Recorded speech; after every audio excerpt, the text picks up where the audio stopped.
Okay pa po ba kayong lahat? Muli po, magandang hapon sa inyong lahat.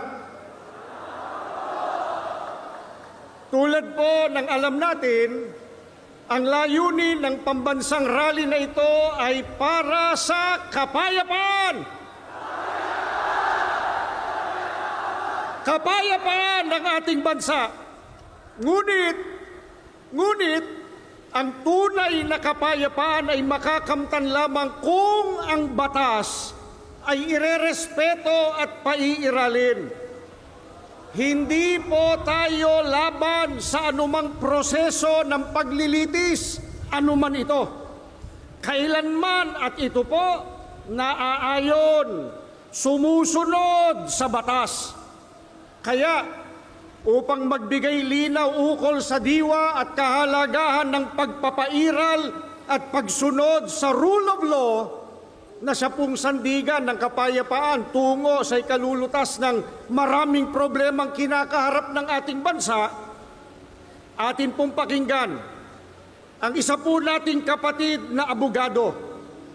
Narito po si kapatid na Rodante Marcoleta.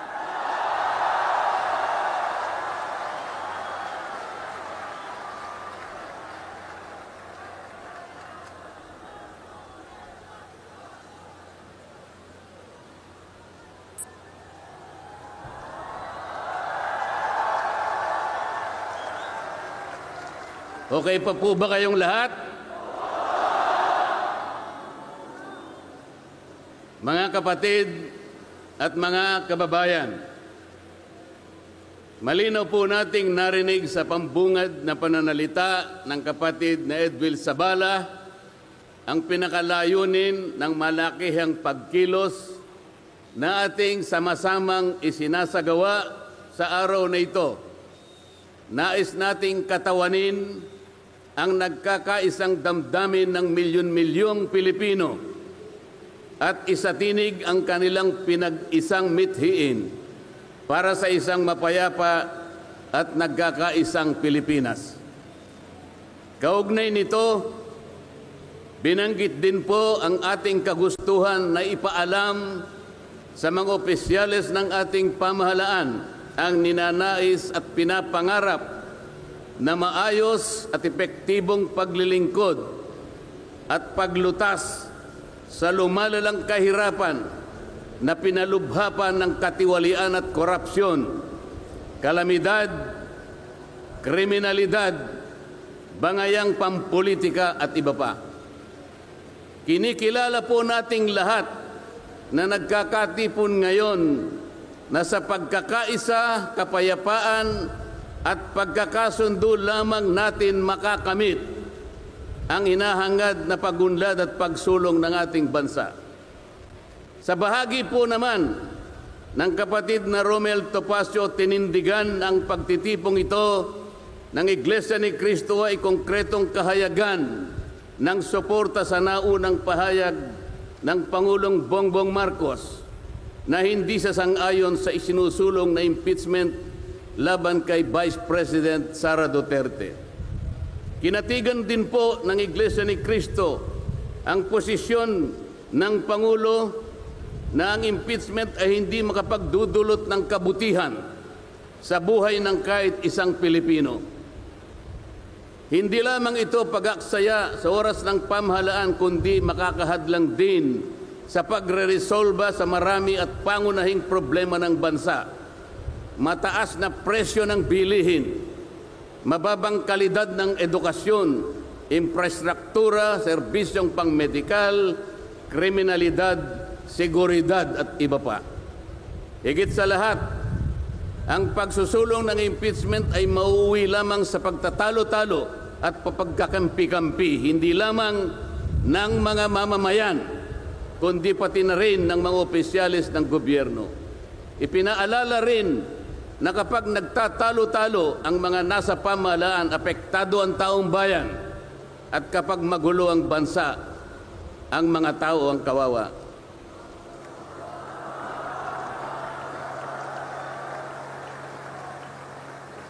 Lagyan po natin ng konteksto ang dalawang pagpapahayag na nauna upang lalong mabigyan ng diin ang kahalagahan ng pagkakaisa, pagkakasundo at kapayapaan sa ikalulutas ng panganib na dulot ng kahirapan dahil sa lumulubhang katiwalian, korupsyon, kalamidad at lalo lamang napabibigat ang buhay at pamumuhay ng ating mamamayan. Sa isang ulat balita ng periodikong Philippine Star, 4 na araw nang nakararaan ay ganito ang sinasabi. Based on a recent SWS survey, an estimated 17.4 million Filipino families considered themselves poor in the last quarter of 2024. This number represents 63% of the surveyed respondents, the highest self-rated poverty in 21 years. Across the country, Mindanao had the highest self-rated poverty at 76%, followed by Visayas at 74% and Luzon at 55%. Mga kababayan, sa tayang 5 ang miyembro ng bawat pamilyang Pilipino, nangangahulugan na aabot sa 87 milyong Pilipino sa ngayon ang nagsasabing sila ay mahirap.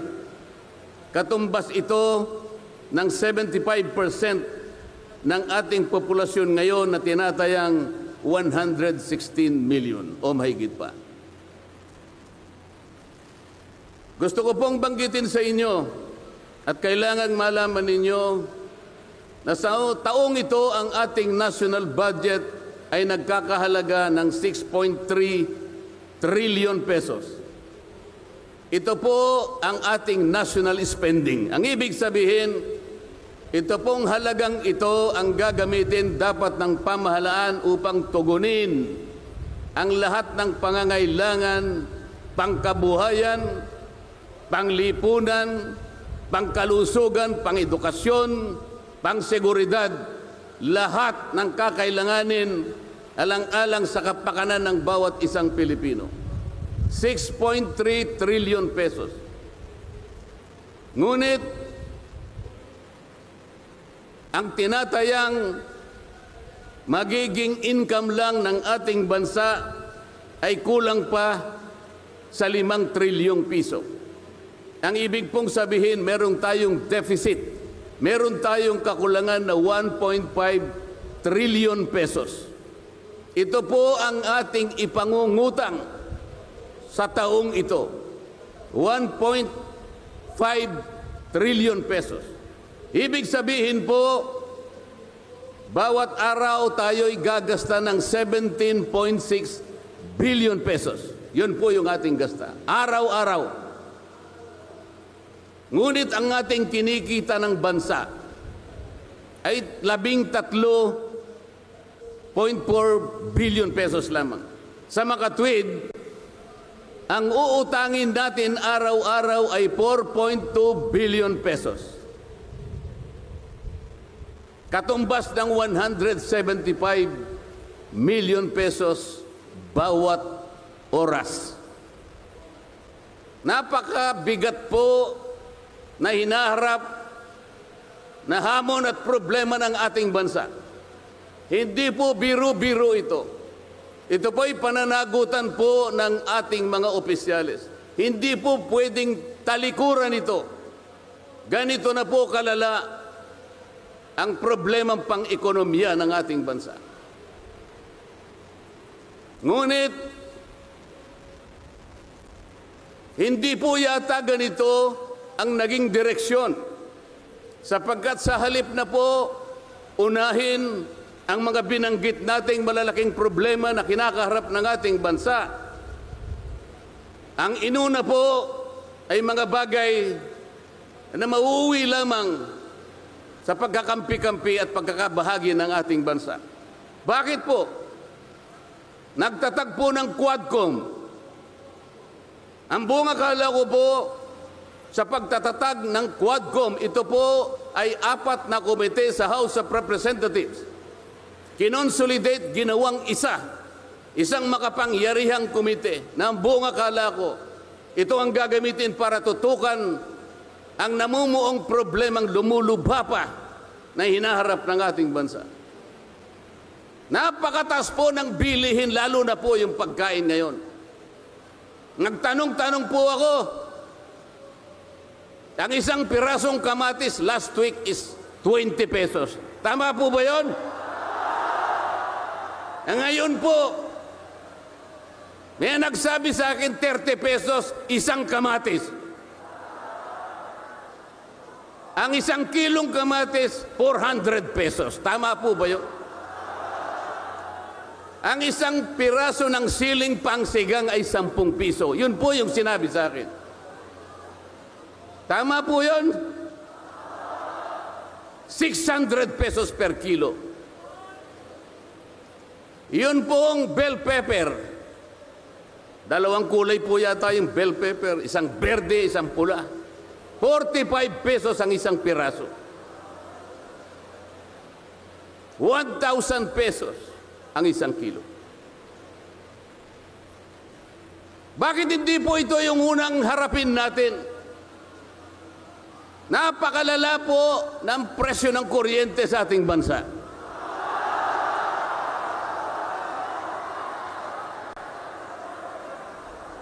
Meron po akong isinulong na 10 panukalang batas na ang tanging layunin ay ibaba ang kuryente sa bansang ito. Ikinalulungkot ko pong ibahagi sa inyo na kahit isa'y wala man lamang pong nadinig.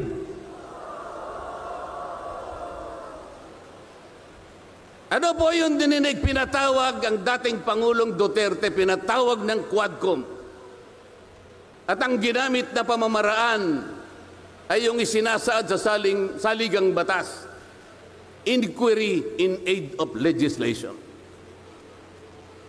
Natupad po ba yung Inquiry in Aid of Legislation? Paano po in aid of legislation kung ang tatawagan nilang resource persons para humarap sa paglilitis na yon ay puro kalaban ng dating Pangulo? Alam po ninyo lahat yon.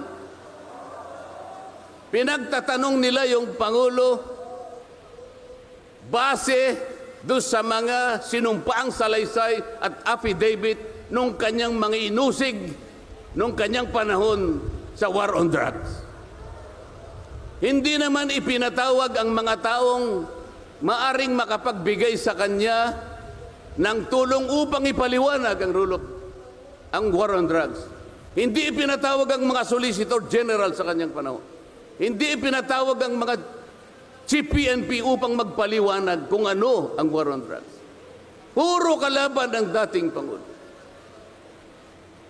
Yung mga abogadong kasama niya para magtanggol sa kanya, hindi pwedeng magsalita. Sapagkat ang tuntunin sa mga komite, ikaw ay papayagan lamang para payuhan mo ang kliyente mo sa kanyang karapatan. Ngunit paano mangyayari na ang kliyente nila ay papayuhan sa kanyang karapatan kung bubulungan lang siya, ay makikita siya ng isang chairman doon. Attorney, huwag mong bubulungan yan. Iko-contempt kita.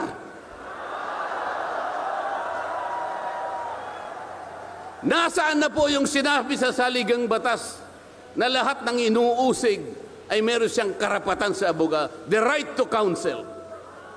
Wala na po. The right to confront your accusers. Wala po mga accuser doon. Ang ginagamit ko ay mga sinumpaang salaysay, hindi man lang in-authenticate, ipinalagay na totoo lahat ang nakasaad ng mga aligasyon. Anong gagawin ng isang tao sa harap ng ganito na walang rule of law at walang due process? Ito po ang pinag-umpisahan ng kaguluhan at pagkakahati-hati. Sa kagustuhan po nila na mausig ang dating Pangulo, ayaw po nilang pumunta sa korte, ayaw nilang pumunta sa piskal. Ano po ba ang sinasabi ng mga desisyon ng Korte Suprema? kapag ka napatunayan nyo ang isang tao ay maaring nakagawa ng kahit anong paglabag sa lahat ng batas, anumang batas, dalhin ninyo sa piskalya, dalhin ninyo sa korte. Yun ang tamang paraan. That is the rule of law. Ngunit bakit? Bakit kayong Quadcom ang gumagawa nito? Ang Quadcom ay hindi piskal. Ang Quadcom ay hindi korte. Nagkukunwa lang na korte. Yung mga chairman ng 4 na komite doon, wala ni isang abogado. Pero naalala ko yung isa doon, kamukha ni Attorney Agaton.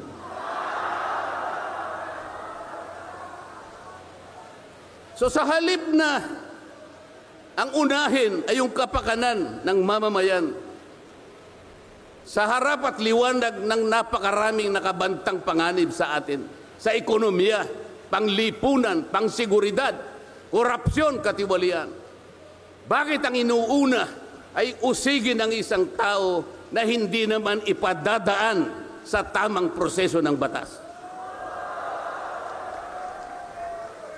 Pangalawa, tinawag po nila ang pangalawang Pangulo sa 2 pagkakataon. Una po, nung magpipresent siya ng budget. Ang pinipresent po niyang budget ay budget for 2025.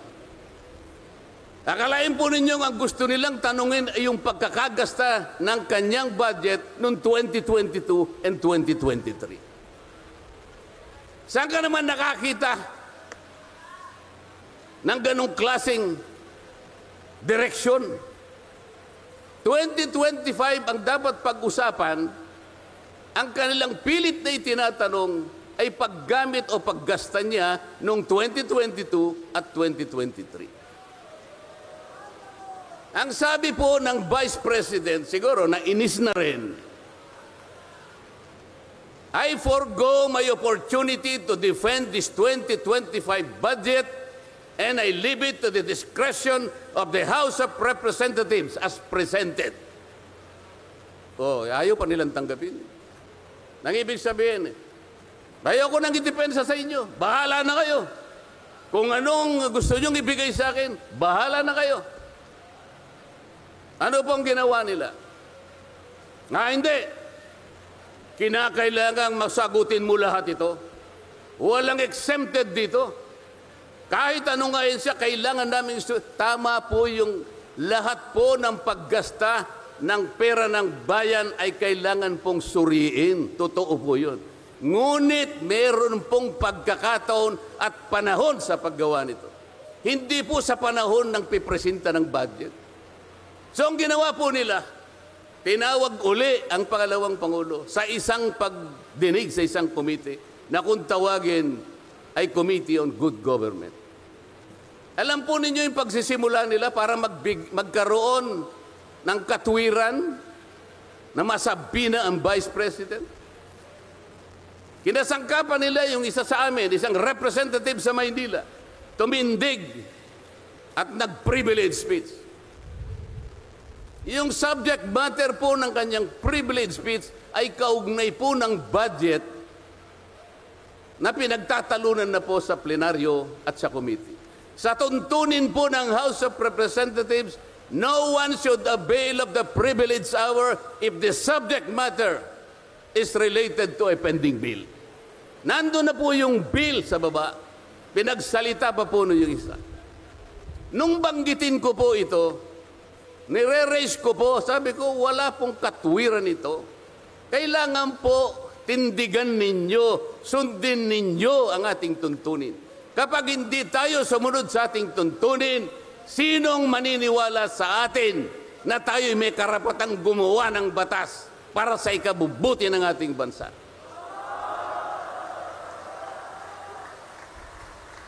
Ang sabi po ng chairman, noted. Saan ka naman nakakita ng ganun? Ang House of Representatives ay lugar ng pagdidebate. Doon masusuri kung sino ang may katwiran. Kung hindi magsasalita ang chairman, at pagkatapos po, sinabi ko pa, bakit baka ako, dahil lamang sa isang manifestation ng isa sa amin, ginawa na naman ninyong isang motu proprio action. Yung motu proprio po ay, ibig sabihin, ang komite sa kanyang sarili ay pwedeng mag-imbestiga sa sarili niya. Pero ginamit nila yung manifestation ng isa sa amin. Mali na naman po yun. Hindi po dapat ganun. Nung erase ko po yun, ayaw na naman po nilang pumayag.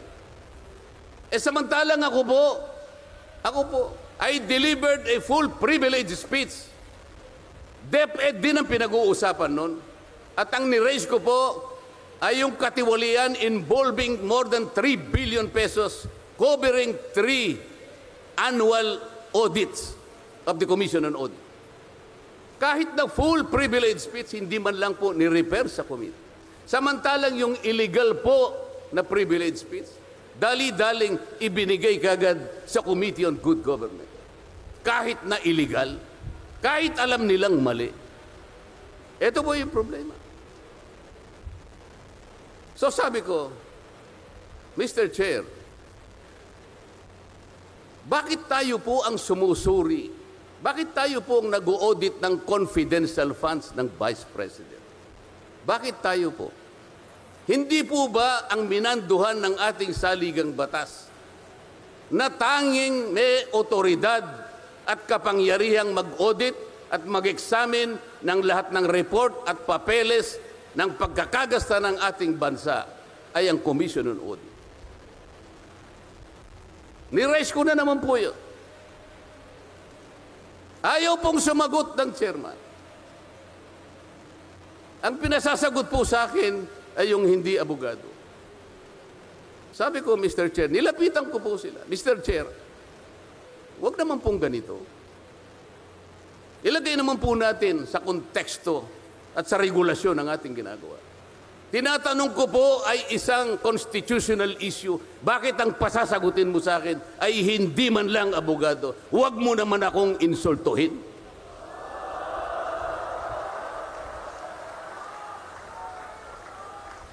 Doon sa puntong yun, alam po ninyo, pati yung kinakain kong hopya, pinagtripan nila.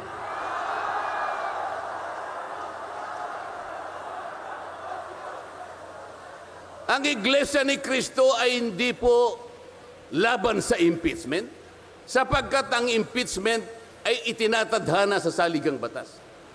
Ngunit, kung ang paraan ng pagsasagawa nito ay wala sa batas at wala sa tuntunin, ito na naman ay pagmumulan ng kaguluhan, pagmumulan na naman ng pagkakabahabahagi ng ating bansa. Ito po ang gusto nating iwasan. Ito po ang gusto nating iwasan. Iniimbestiga nila po yung confidential funds. Ang tanong ko po, Mr. Chairman, mahigit pong 400 opisina at ahensya ng ating pamahalaan ang tumatanggap ng confidential funds. At sila din ay natatawagan ng pansin ng Commission on Audit. Bakit naman isang opisina lang ang pinipilit niyong usisain? Hindi ba masyadong halata namang pamumulitika yan? Ito po yung gusto nating liwanagin. Hindi po tayo laban sa pag-iimbestiga ng katiwalian. Ilagay po natin sa ayos. Sana man lang, kumuha sila ng ilang pang mga bahagi ng opisina na kagaya din ng paggagamit ng confidential funds, sapagkat ang layunin po raw ay makagawa ng batas. Kung talagang gusto ninyong gumawa ng batas, kasi po in aid of legislation, palagi po ito ang nagagamit, inquiry in aid of legislation. Nasa saligang batas po naman talaga ito. Kaya lang, meron pong limitasyon ang inquiry in aid of legislation. Ano po yung unang limitasyon? Kailangan po meron ka ng nakabalangkas na batas, panukala. Hindi mo lang makumple-kumpleto sapagkat nag-aatubili ka, baka merong impact ito sa ibang sektor. Kaya tatawag ka ng mga tao na makatutulong sa'yo para sa ganun makumpleto mo ang iniisip mong panukalang batas. Pagka ganun, alam niya kung sinong tatawagin niya. At alam niya rin kung anong itatanong niya. Hindi po ganun ang nangyayari ngayon eh. Dahil nga wala na pong rule of law, basta na lang sila tatawag ng kahit sino sapagkat hindi naman po talaga ang layunin ay gumawa ng batas kung hindi usigin ang taong gusto nilang usigin. Ito po ang nangyayari ngayon. Kaya nga po, dahil sa kagustuhan nila na talagang usigin ng ICC ang Pangulong Duterte, alam po ninyo, yun lang ang tanging layunin. Sa 13 pagdinig ng Quadcom, 13, nakapaggawa lang sila ng isang batas na kahit siguro po high school graduate pagtatawanan niya yung kanilang panukalang batas. Bakit po? Yung definition na definition lamang po ng extrajudicial killing ay talaga pong matatawa ka na. Tayo ko na pong pahabain yun. Ibig sabihin, ang layunin talaga ay hindi in aid of legislation, kung hindi in aid of prosecution, in aid of persecution.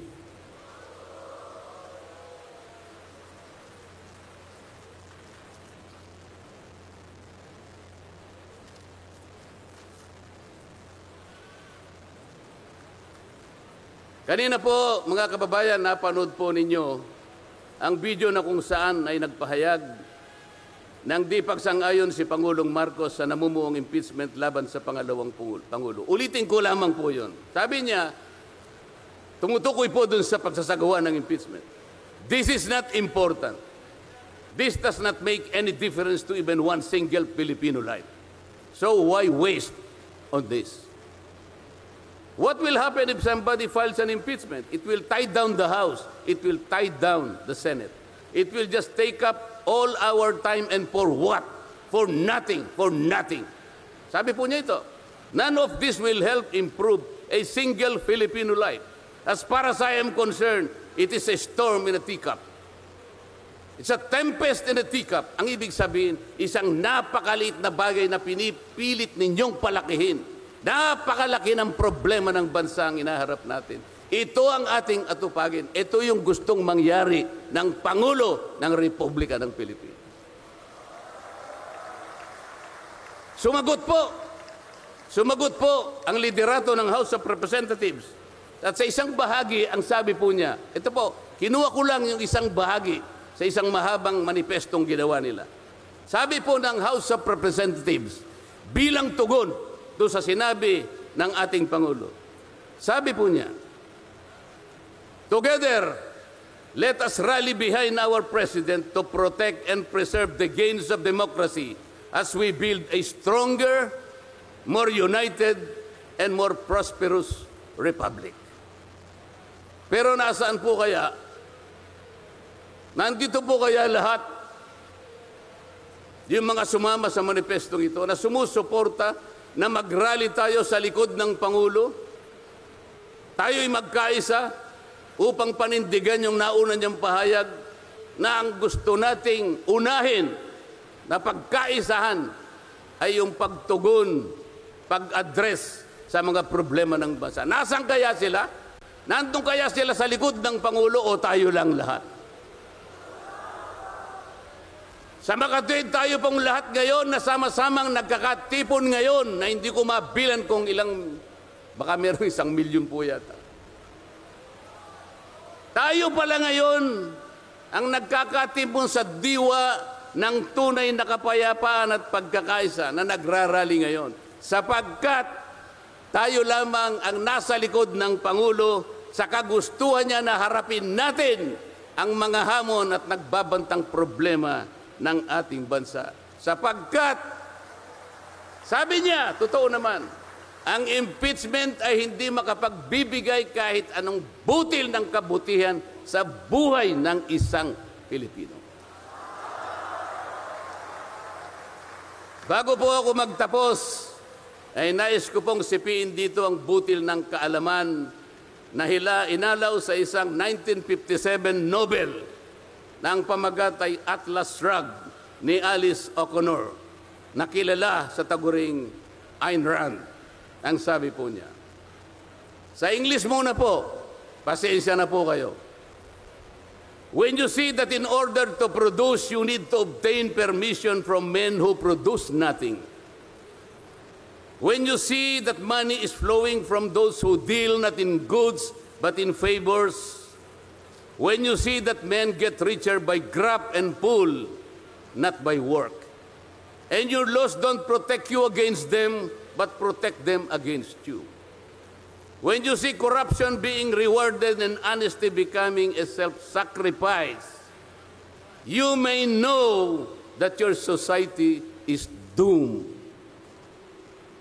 Kapag nakikita po ninyo na para tayo ay mag-produce, ay hingi pa tayo ng permiso sa mga taong hindi naman nakakapag-produce, at nakikita po nyo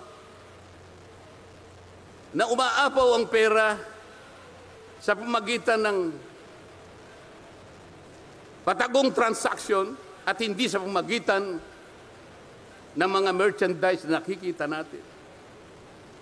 At nakikita ninyo kanya na yung iba ay lalong nagiging mayaman sa pamagitan ng katiwalian at hindi sa pamagitan ng trabaho. At ang mga batas ninyo, sila pa ang pinoproteksyonan. At ang batas ninyo ay sila pa ang lumalaban sa inyo. At kapag ang corruption ay ito ang itinatadhana, ito ang binibigyan ng reward. At yung katapatan ay ito ay nagiging sakripisyong pang-personal. Alam na ninyo na ang inyong lipunan ay nasa kapahamakan. Mabigat po ito. Mabigat po ito. Ito ang dapat harapin ngayon sa pamamagitan ng pagkakaisa, pagkakasundo at kapayapaan. Hindi po biro-birong problema ang inaharap ng ating bansa. At bago po ako tuluyang magtapos, payagan ninyo kung ulitin ang sentimiento ni Edmund Burke, isang English political philosopher, na sinabi niya, the only thing necessary for evil to triumph is for good men to do nothing.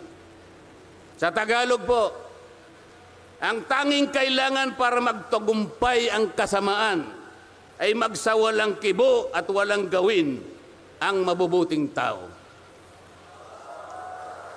Maraming salamat po at magandang hapon po sa ating lahat.